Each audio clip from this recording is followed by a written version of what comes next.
ادخلوها بسلام ذلك يوم الخلود لهم ما يشاءون فيها ولدينا مزيد.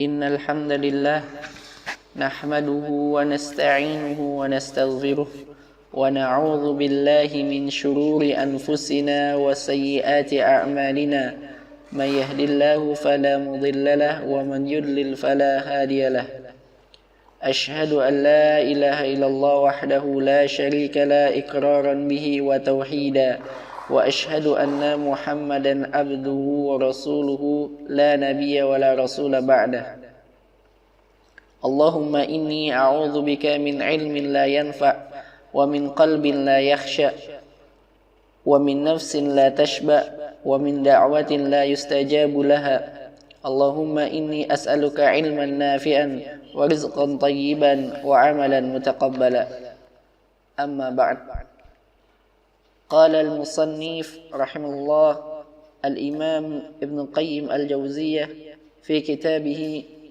الداء والدواء فصل أوهام في الدعاء الأمر الثاني أن يحذر مغالطة نفسه على هذه الأسباب وهذا من أهم الأمور فإن العبد يعرف أن المعصية والغفلة من الأسباب المضرة له في الدنيا وآخرته ولابد ولكن تغالطه نفسه بالاتكال على عفو الله بالاتكال على عفو الله ومغفرته تارة وبالتسويف بالتوبة تارة وبالاستغفار باللسان تارة وبفعل المندوبات تارة وبالعلم تارة وبالاحتجاج بالقدر تارة وبالاحتجاج بالأشباه والنظائر تارة والاقتداء بالأكابر تارة أخرى. بسم الله الرحمن الرحيم.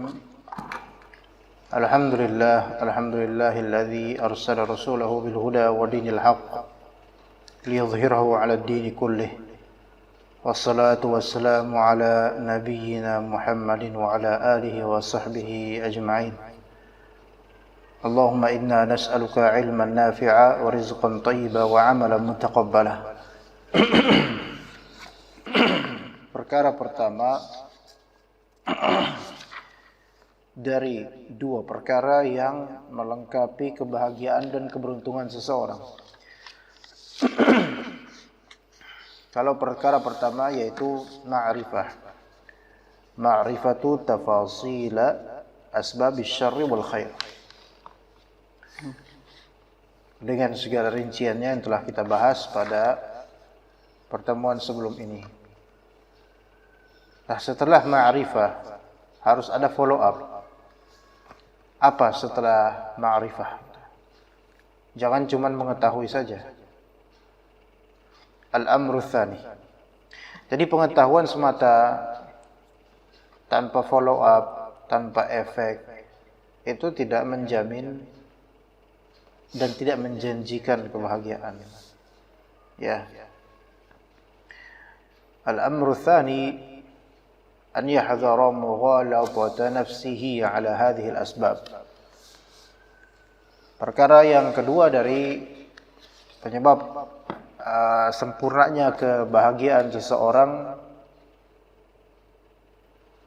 adalah mughalatah atau menghadar dirinya, mewaspadai dirinya dari mughalatah. Dia kesalahan dirinya terhadap sebab-sebab kebahagiaan ini. Ya, memang di antara sebab kebahagiaan adalah ampunan dari Allah Subhanahu wa taala. Tapi ada orang yang salah persepsi. Dirinya salah sangka dan salah sikap berkaitan dengan pengampunan dari Allah Subhanahu wa taala. Simpelnya, kalau ada orang maksiat kemudian kita tahdzir, jangan kamu maksiat kemudian dia bilang, tapi Allah itu afuun ghafur, maha pemaaf lagi maha pengampun. Maka ya saya hanya bermaksiat kepada yang maha pemaaf dan maha pengampun. Jadi pasti Allah maafkan saya, apalagi saya pun berzikir gitu. Itu namanya al-mughalatah atau waham. Dan mughalatah ini berasal dari waham, salah persepsi. Karena ketika persepsi sudah salah, maka sikap berikutnya hasil dari persepsi tersebut pasti salah. Karena ketika usul sudah salah, furu'nya lebih-lebih. Wa hadza min ahammil umur. Ini diantara sepenting-penting perkara.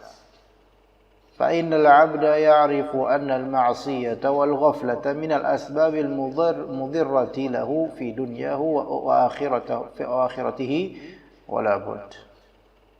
Hamba mengetahui bahwasanya maksiat dan kelalaian, kedua hal tersebut di antara sebab-sebab yang membahayakan untuk dirinya di dua alam dunia dan juga alam akhirat, dan pasti begitu. Taib, mana yang lebih buruk, al-ma'siyah atau al-ghaflah? Dilihat, ditinjau. Ma'siyah secara zat dia buruk.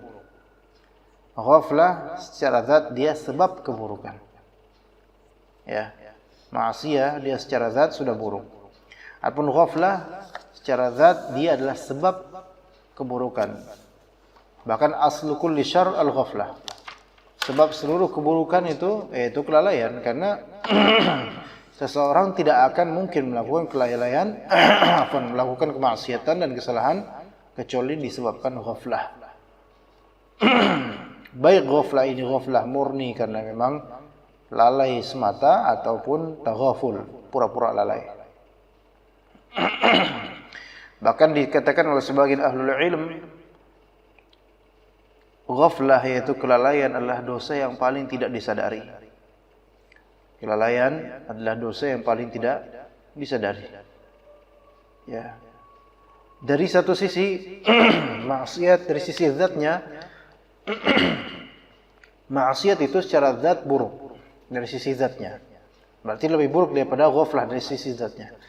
Tapi dari sisi penyebab, ya, faktor, ghaflah itu lebih buruk daripada maksiat. Karena penyebab seluruh maksiat itu ghaflah. Gitu. Jadi dua-duanya buruk, tapi mana yang lebih buruk itu dilihat dari mana sisi yang kita pandang. Jadi hamba itu mengetahui bahwasanya maksiat dan kelalaian di antara sebab-sebab yang membahayakan dirinya di dunianya dan akhiratnya. Dan mestilah begitu. Jadi orang yang kebanyakan main game, kebanyakan nonton film yang tidak memberikan manfaat buat dia, itu ghaflah. Ya, ada memang game yang memang mubahat lah, game-game tertentu. Tapi ketika game tersebut memang dia jadikan rutinitas harian, kemudian bukan untuk mengisi jeda waktu senggang semata, melainkan memang dijadikan sebagai acuan dalam hidup. Ya, rutin, ya, dan menjadwalkannya betul-betul. Maka ini dia memang menjadwalkan untuk ghaflah. Ya, ini bisa membahayakan dirinya walaupun pada asalnya itu mubah. Tapi ketika dia menjadikan itu betul-betul hal yang terjadwal dan terprogram dalam hidupnya, maka ini bisa membahayakan dunianya, iya. Karena dia kehilangan banyak advantage dari waktunya untuk dunianya. Seharusnya dia bisa banyak berzikir, seharusnya dia bisa berdagang, mungkin menghasilkan uang. Dan juga akhiratnya, karena akan ada hisab terhadap waktu yang telah dia habiskan itu. Tetapi dimulai dari sini. Ibnu Qayyim al-Jauziyah rahimahullah menyebutkan seluruh auham sampai 2 atau 3 halaman. Nah, jadi hamba mengetahui maksiat dan kelalaian itu di antara sebab yang membahayakan dirinya dunia dan akhiratnya. Walakin tughalituhu nafsuhu, tetapi jiwanya itu berprasangka salah, bersikap salah. Ghalat itu kan salah. Apa banyak proyek-proyek kesalahan diri, dan itu mungkin ada pada diri kita. Yang pertama, bil ittikali ala afwillahi wa maghfiratihi taratan. Dengan menggantungkan diri pada pengampunan Allah, pemaafan Allah Ta'ala, kadang-kadang, taratan. Jadi ini maksud dari Ibnu Qayyim adalah ini satu range dari walakin tughalitu nafsu bil ittikal sampai di titik terakhir waliktida bil akabir taratan ukhra. Jadi ada orang sikapnya seperti ini.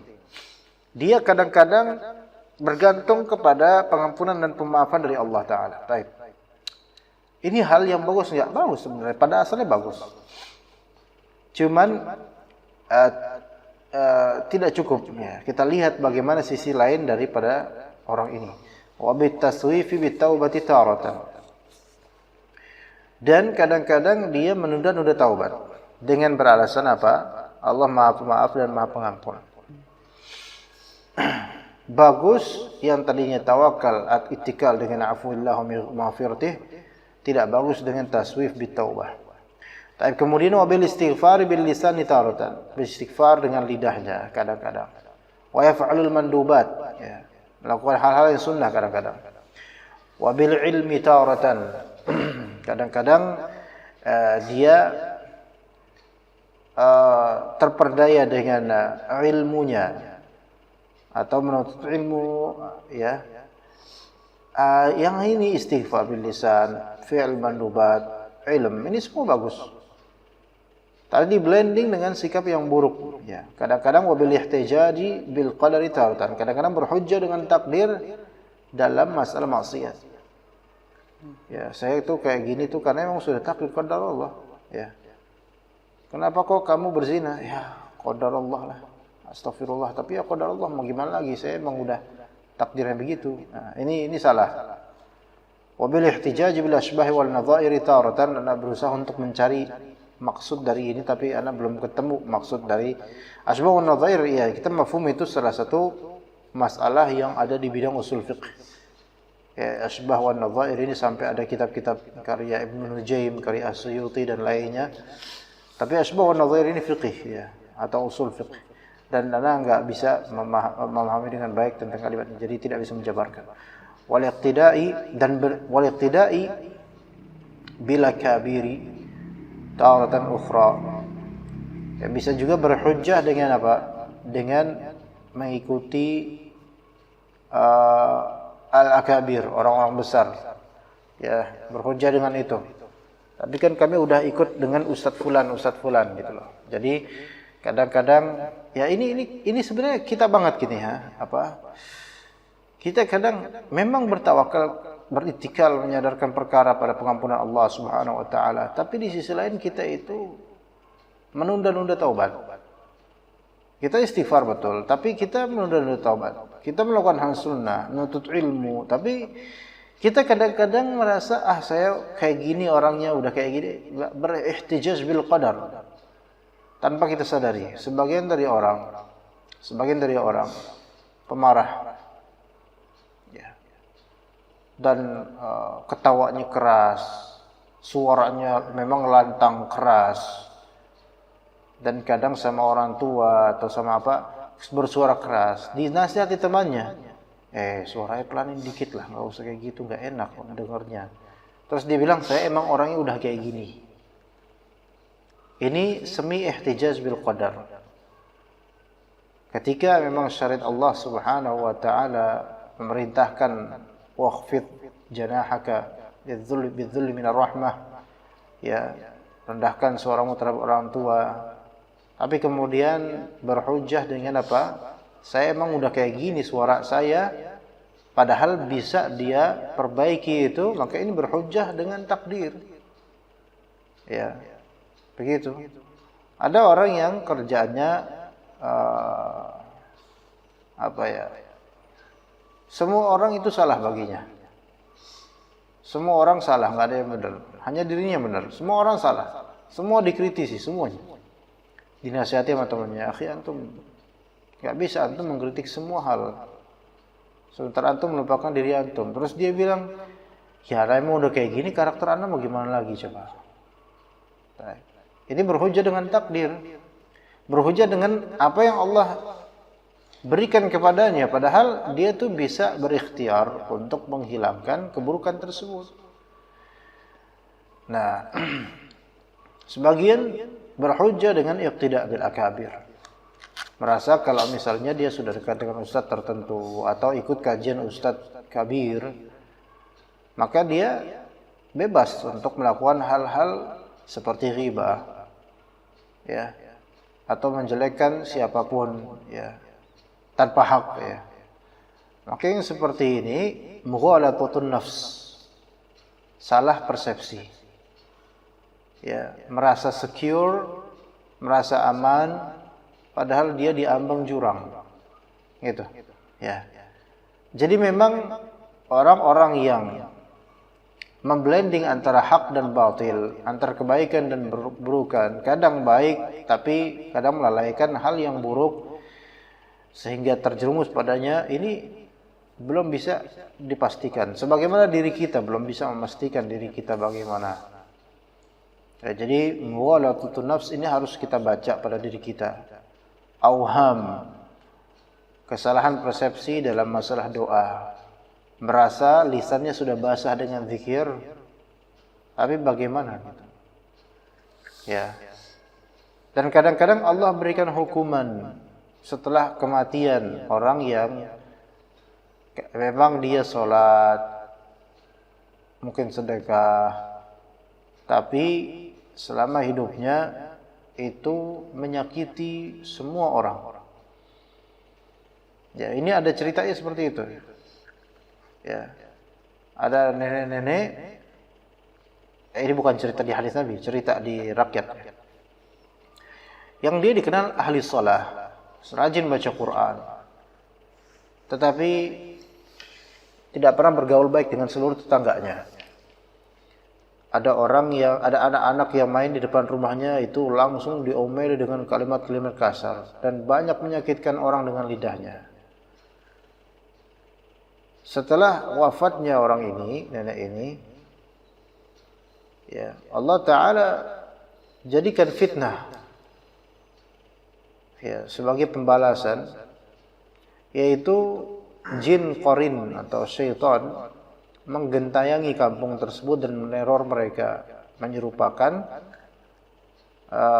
perwujudan nenek yang telah meninggal ini.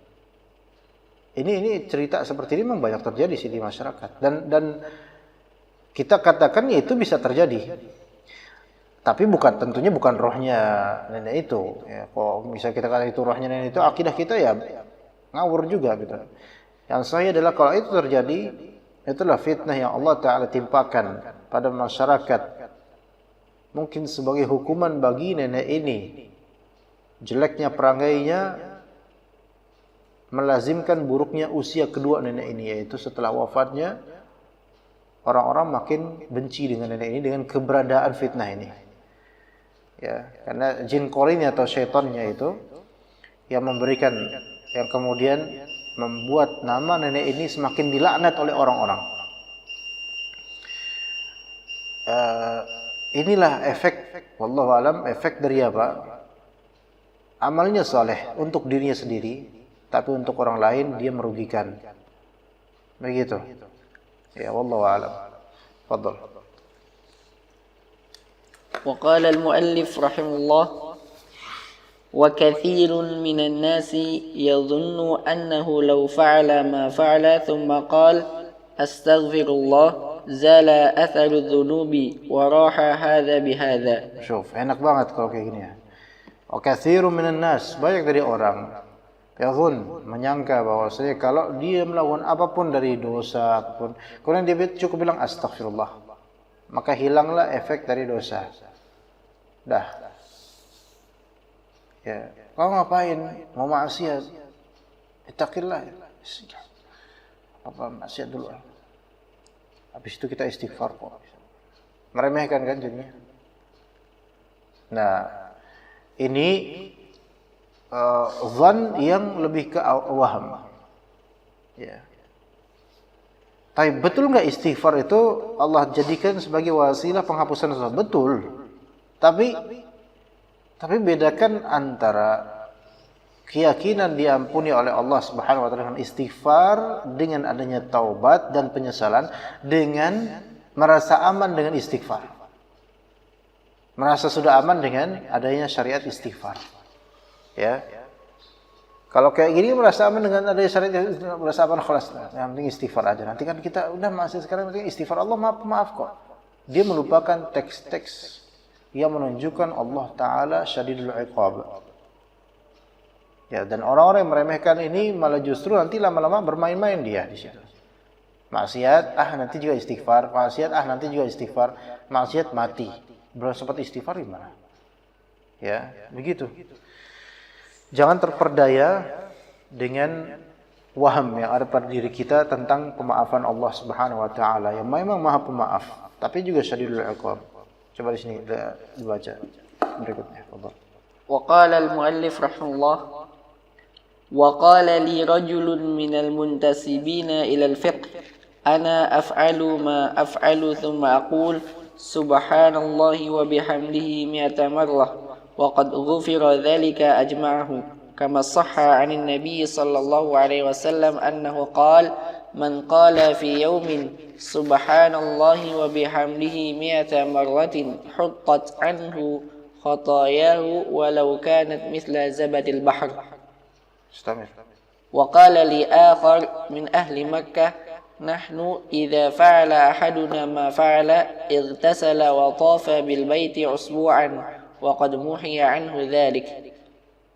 وقال لي آخر قد صح عن النبي صلى الله عليه وسلم أنه قال أذنب عبد ذنبا فقال أي ربي إني أصبت ذنبا فاغفر لي فغفر له ثم مكث ما شاء الله ثم أذنب ذنبا آخر فقال ربي إني أصبت ذنبا فاغفر لي فغفر له ثم مكث ما شاء الله ثم أذنب ذنبا فقال أي ربي أصبت ذنبا فاغفر لي فقال الله عز وجل علم عبدي أن له ربا يغفر الذنب ويأخذ به قد غفرت لعبدي فليصنع ما شاء قال وأنا لا أشك أن لي ربا يغفر الذنب ويأخذ به. وهذا الضرب من الناس قد تعلق بنصوص من الرجاء واتكل عليها وتعلق بها بكلتا يديه وإذا عوتب على الخطايا والانهماك فيها سرد لك ما يحفظه من سعة رحمة الله ومغفرته ونصوص الرجاء. طيب أحسنت. قال الإمام رحمه الله وقال لي رجل من المنتسبين للفقه. Ada seorang pria yang ternisbatkan kepada fiqih berkata kepada saya, Ana af'alu ma af'al, saya melakukan hal semau saya. Kemudian saya tinggal berkata apa? Subhanallah bihamdi, subhanallah bihamdi 100 kali. Wa qad ghufira dzalika ajma'u. Maka seluruh yang saya lakukan itu telah dimaafkan oleh Allah Ta'ala. Lihat ya. Tasahul dan juga meremehkan ya. Setelah saya mau melakukan apa? Kan ada dalam hadis yang dan itu sahih. Kama sahih Nabi SAW. Man qala fi yawmin subhanallah bihamdi 100 marrah. Siapa yang mengatakan dalam satu hari subhanallah bihamdi 100 kali. Huttat anhu khataya. Maka dihapuskan seluruh kesalahan dosa-dosanya. Walau kanat mithla zabadil bahr. Walaupun dosa-dosa tersebut seperti buih di lautan. Dan ini memang betul-betul menyatakan betul-betul pemaafan dari Allah Ta'ala yang sangat-sangat besar gitu. Tetapi orang yang sahih pemahaman terhadap hadis-hadis fadilah seperti ini dan kemuliaan Allah Ta'ala, pengampunan Allah. Orang yang pemahaman sahih itu akan melazimkan dirinya semakin takut pada Allah, bukan semakin berani dan semakin merasa udahlah, Allah kan Maha Pengampun, saya hanya bermaksiat kepada Zat yang Maha Pengampun, maka saya beda dong kalau saya bermaksiat kepada antum yang memang antum pemarah, ana bakal takut. Tapi ada bermaksiat kepada Allah yang memang Maha Pengampun, tenang, ada istighfar, ada subhanallah bihamdi, ada amalan-amalan lainnya yang bisa meleburkan dosa saya. Ini malah justru meremehkan yang mana ini bisa menjadi dosa besar yang baru. Dan belum tentu nanti kemudian amalan-amalan seperti ini bisa diterima oleh Allah Subhanahu wa taala karena ada sifat peremehan terhadap Allah Subhanahu wa taala. Wa qala li akharu min ahli Makkah. Ada seorang penghuni penduduk Makkah yang berkata kepada saya, "Nahnu idza fa'ala ahaduna ma fa'al, ightasala wa tafa bil baiti usbu'an wa qad muhiya anhu dzalik." Kita kalau melakukan sesuatu yang maksudnya fa'ala ahaduna ma fa'al di sini maksudnya melakukan dosa. Maka kemudian apa yang kita lakukan setelah itu? Mandi, kemudian tawaf di Baitullah selama sepekan. Usbu'an di sini bukan selama sepekan. Dia usbu' di sini maksudnya 7. Dan 7 ini sab'atu asywat. 7 bukan sepekan, 7 syaut, 7 putaran. Sebagaimana ya tawaf syar'i seperti itu, 7 putaran. Wa qad muhiya anhu dzalik. Dan sudah dihapuskan dosa-dosa. Masya Allah. Ya. Wa qala li akhar, sebagian lain berkata, qad sahha 'ani Nabi sallallahu alaihi wasallam annahu qala. Memang sahih, hadis ini sahih. Dari Nabi sallallahu alaihi wasallam bersabda, "Adznaba 'abdun dzanban faqala ay rabbi inni asabtu dzanban faghfir li," faghfara lah. Ada hamba yang berdosa kemudian berkata, "Ya Rabb, saya melakukan dosa, tolong ampuni saya." Maka Allah ampuni dia. Thumma makatha ma syaa Allah, thumma dzamba dzamban akhar. Dia terus hidup dan berdosa lagi. Melakukan dosa kemudian berkata, "Ya Allah, saya berdosa, ya Allah, ampuni saya." Maka Allah ampuni dia. Orang ini memang berdosa dan merasa bersalah dengan dosa itu dan minta maaf sama Allah, minta ampun. Kemudian melakukan itu lagi sampai Allah berkata, melihat orang ini terus dosa lagi, minta ampun lagi.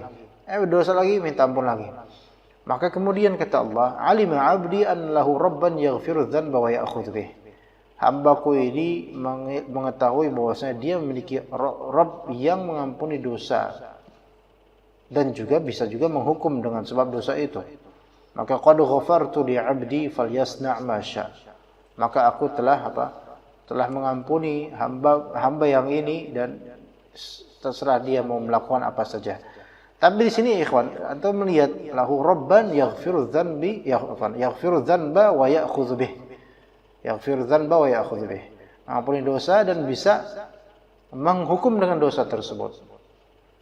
Artinya hamba yang tadi itu yang minta ampun setelah bermaksiat, itu di hatinya tidak ada maksud meremehkan Allah Ta'ala, tetapi betul-betul sungguh-sungguh minta ampun pada Allah Ta'ala. Bukan ketika memaksiat nanti juga saya minta ampun lah. Enggak gitu. Tapi memang bermaksiat karena syahwatnya, hawa nafsunya.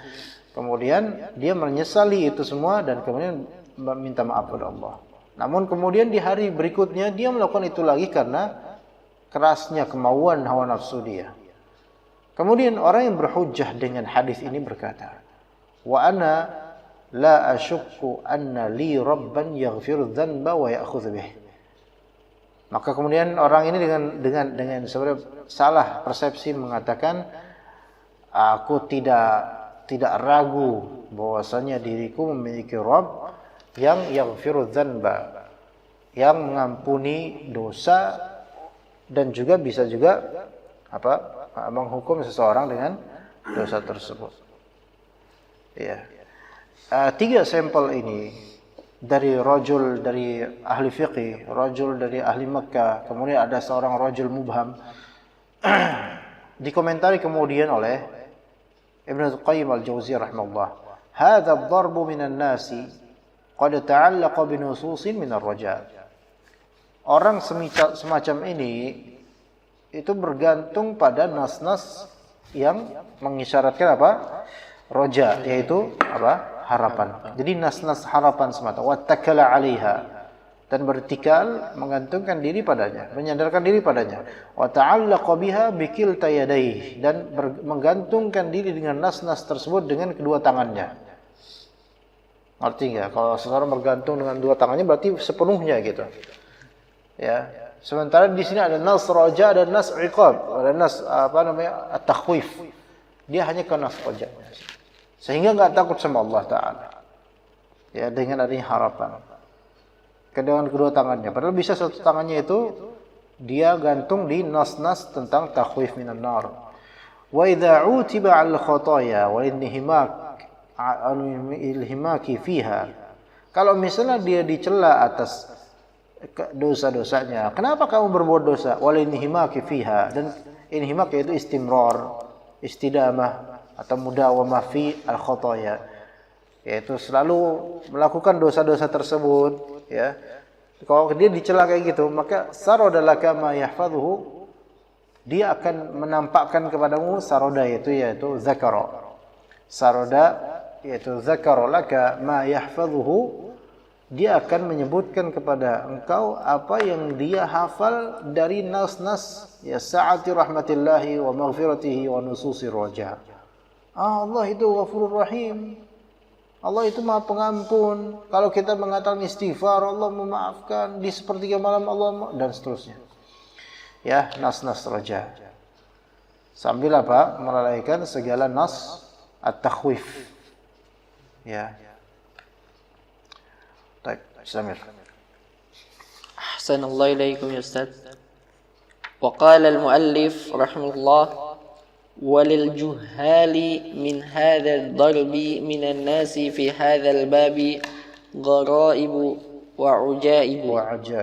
وعجائب كقول بعضهم وكثر ما استطعت من الخطايا إذا كان القدوم على كريم وقول الآخر التنزه من الذنوب جهل بسعة عفو الله وقول الآخر ترك الذنوب جرأة على مغفرة الله واستصغار لها وقال أبو محمد بن حزم رأيت بعض هؤلاء يقول في دعائه اللهم إني أعوذ بك من العصمة. Lihat di sini, masya Allah. Kata Ibnu Qayyim rahimahullah, walil juhali min hadha ad-darb min an-nas fi hadha al-bab.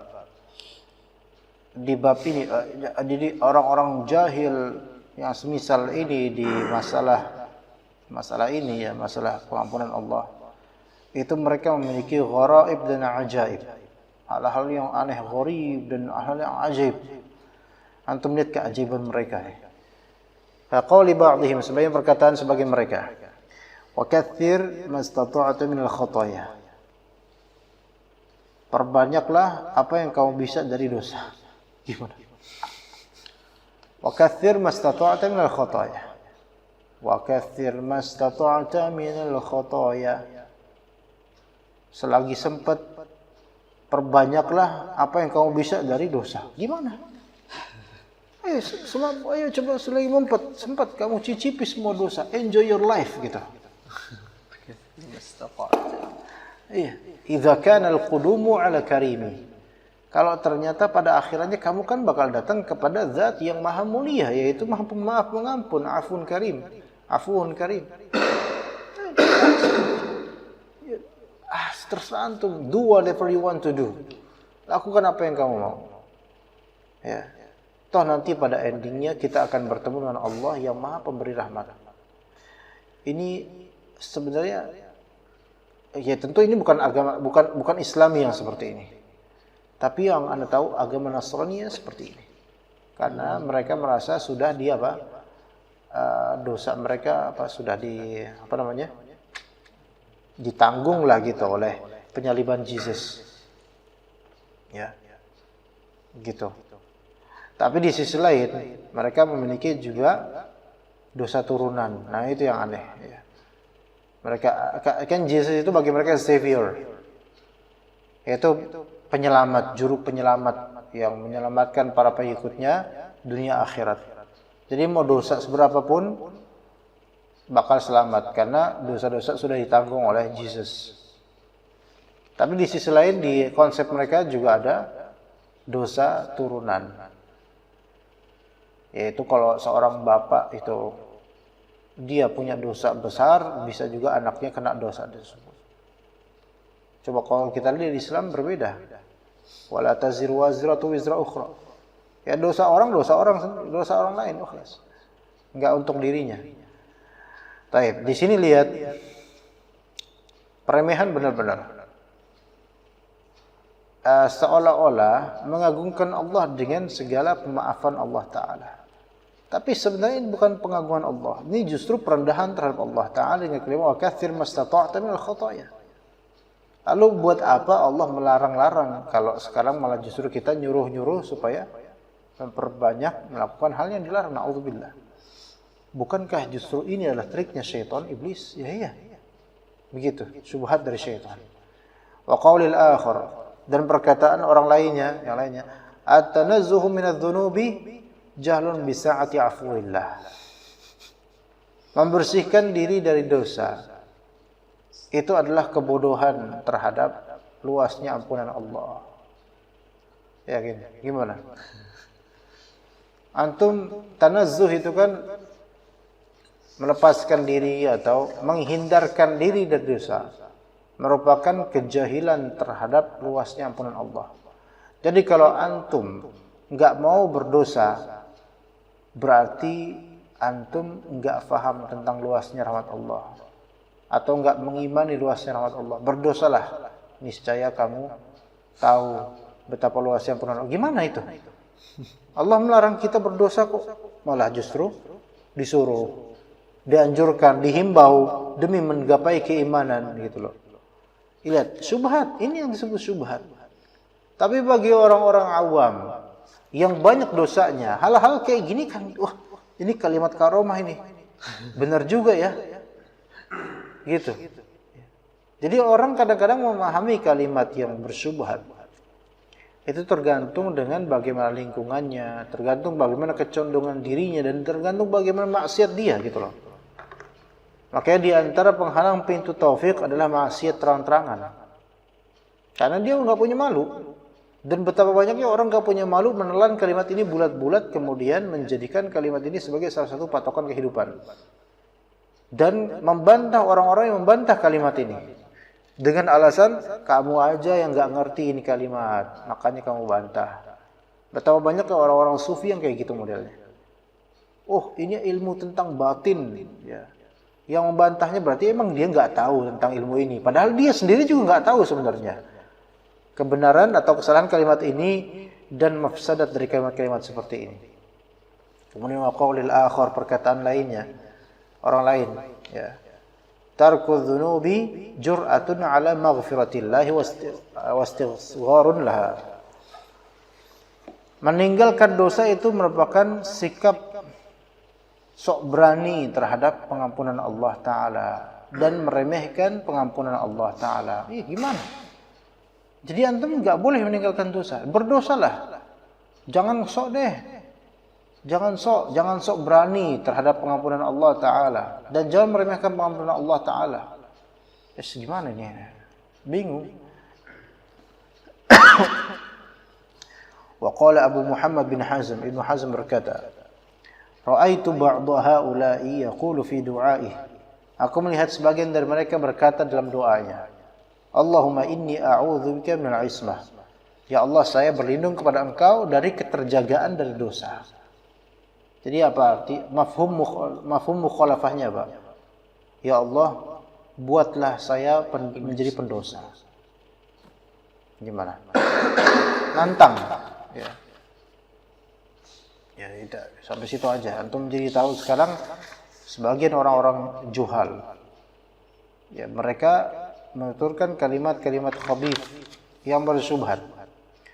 Ya, kalau orang-orang tasawuf atau sufi ekstrim, mereka kemudian mempelajari kalimat ini, mereka akan justru menjadi pro dengan kalimat-kalimat seperti ini. Soalnya kalimat, ini kalimat anti mainstream, betul anti mainstream, neraka ujung-ujungnya nanti. Ya mengajak kepada kemaksiatan kok, gitu loh. Seperti itu. Sama dengan kalimat jika surga dan neraka tidak pernah ada, masihkah kau menyembah padanya dan seterusnya.